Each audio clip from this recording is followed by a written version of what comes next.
Welcome back to Chess Dog. I'm John, and today we have a game that illustrates that Magnus Carlsen is not playing games. He is in an attacking mood, not this endgame grind stuff that he's famous for. He's going right after his opponent's king. His opponent in this game from the Norway Masters, it says Blitz, but it's actually rapid, 15 minutes each side, 10-second increment. His opponent is Fabiano Caruana, a fellow Super Grandmaster and World Championship challenger, rated 2808. In this game, elite stuff. Carlsen was 28-32 when this game was played. Carlsen has the white pieces. Caruana has the black pieces. Let's jump right in. D4, knight f6, bishop f4, d5, knight to c3. Carlsen plays the attack-oriented Jobaba London system, already threatening to play knight to b5 and attack the c7 square. a6 stops that. e3, e6, and g4, launching the g-pawn up the board to hit the knight at f6, causing lots of trouble for black. Caruana attacks the pawn chain with c5. g5 hits the knight. Knight goes back to d7, and knight to f3, knight to c6. So Caruana is going to continue to build on the queen side and apply as much pressure to d4 as he possibly can. a3 keeps a piece or knight out of the b4 square. b5 and h4. Carlsen continues to play very clear attacking chess, plays h4, expanding on the king side. Bishop goes to b7, and h5, continuing his attack. Caruana plays knight to b6. The knight is pretty well placed here. It can jump into c4 or go to a4. Knight to e5, which is a novelty. Bishop to h3 had been played before, even by Carlsen himself.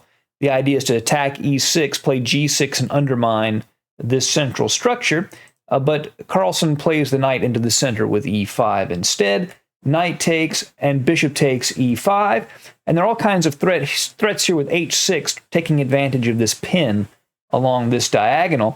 The best move, according to the computers for black, is actually to just take the pawn at g5, but that looks really scary for a human. You don't really want to do that and open up those lines. The idea is after h6, black can play knight to d7 and hit the bishop, and black is doing fine in that position. But Caruana instead plays the more natural move, knight to c4, which hits the bishop at e5, and Carlsen decides to take that knight off the board. But he pays a price for that. Black does have the two bishops, and he opens up this beautiful light square diagonal for Caruana's pieces. So Carlsen has to move his rook that is under attack, and he moves it to g1. And here, the best move, it appears, is h6, and then after pawn takes rook h6, black is doing okay, but instead Caruana plays f6, and this allows, obviously, it just makes his king more vulnerable. It weakens these light squares around the king. Bishop to f4 was Carlsen's response. Slightly better, as it turns out, was to actually take on f6 and then play bishop to f4, because in this position his rook has an open file. That's basically why that's a little bit better. But he plays the bishop to f4 immediately, queen to d7, and here he could still play this idea, queen to e2 with long castling. But instead he plays h6, really trying to collapse this kingside pawn structure of Caruana's. So Caruana castles long. Obviously he's lost a lot of his pawn protection on the queen side, but he doesn't want to stay in the center, and he sure doesn't want to go to the king side. He'd get shredded. So Magnus plays the move queen to e2. That clears the way for queenside castling if he can do it, but really he's offering up his d4 pawn as a sacrifice to open lines. Very risky and aggressive chess. Pawn takes, queen takes d4. And the computers say the best move here is to just tuck the bishop back to g3, and then you can play the rook to d1.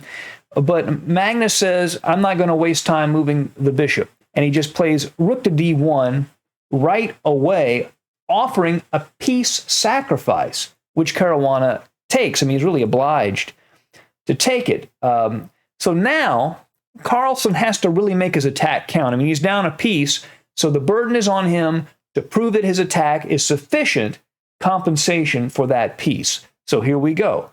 Queen takes e6, check. King to c7. Notice the king has to stay in contact with the rook at d8, otherwise white will take it. He has to stay defending that rook. Queen to f7, check. Obviously, the king has to move it or has to do something, and he has to stay in contact with this rook at d8. And as it turns out, king to c8 is the best idea. And after rook takes, king takes, then queen takes the bishop at b7, queen c1 check, king e2, queen takes rook. In this position, white has a perpetual after queen to b6, and that was black's best bet here. But instead, he plays the move bishop to e7, giving up the dark squared bishop and connecting the rooks. But now Magnus gets a second wind in his attack. Queen takes e7 check, king to c8. He still has to stay in contact with the rook because the queen and the rook both hit it. So he has to stay in contact. hg7 hits the rook at h8. He's got to move it.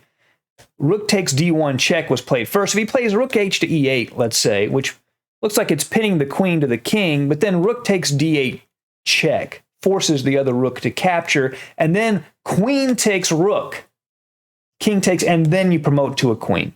And then in this position, obviously white's up a rook and is winning. So Caruana first takes white's rook at d1. Rook takes d1 check, and then the knight recaptures. And now it's very hard for there to be any checks. So the rook has to move, but where to go? Rook to g8, and that's going to do it. Obviously, he could play queen to e6 check, which double attacks the king and the rook, but instead he plays queen to f8 check, king to c7, queen to g8. The rook was gone. The game is over. And even going over this great attacking game for Magnus Carlsen, there's still some great chess for Magnus that you're missing out on. Be sure to check out this game right here for more great chess from the world champ.